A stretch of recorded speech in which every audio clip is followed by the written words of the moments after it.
বাড়িতে বাবা নিয়ে এসেছিলো ফ্যানটা, তো সেই ফ্যানটাটাই আমরা এখন খুলেছিলাম, খুলে আর সেটাকে একটুখানি গ্লাসে ঢেলে দেখছিলাম যে দেখতে কতটা সুন্দর লাগছিল। তো তোমরাও দেখো, দেখে মনে হবে কিন্তু অন্য কিছু, কিন্তু যে এটা আমার পাপা না এনে দেয়া, এটা ছিল ফ্যানটাটা। আর খুব সুন্দর একটা কালার, অরেঞ্জ অরেঞ্জ কালার। আর পাপানের জন্য একটা আনা হয়েছিল আর আমার জন্য একটা আনা হয়েছিল। তো এইটাই এখন আমরা খাবো। আর খাওয়ার সময় আমি একটুখানি ভিডিও করার জন্য একটু অ্যাক্টিং করে নিচ্ছিলাম যে কেমন লাগে। তো দেখলাম যে না, সত্যি এর ঝাঁজটা কিন্তু প্রচণ্ড পরিমাণে ছিল।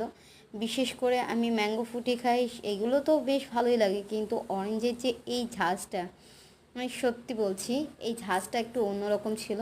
আসলে আমি অরেঞ্জের খুব একটা বেশি ফ্লেভার কোনো কিছুই খাই না, তো অরেঞ্জটা আমার সেরকমভাবে পছন্দ না।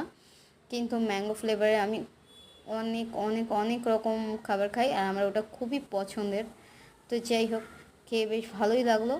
আর তোমাদের দেখে কি মনে হলো অবশ্যই জানিও কিন্তু কমেন্টে। টাটা।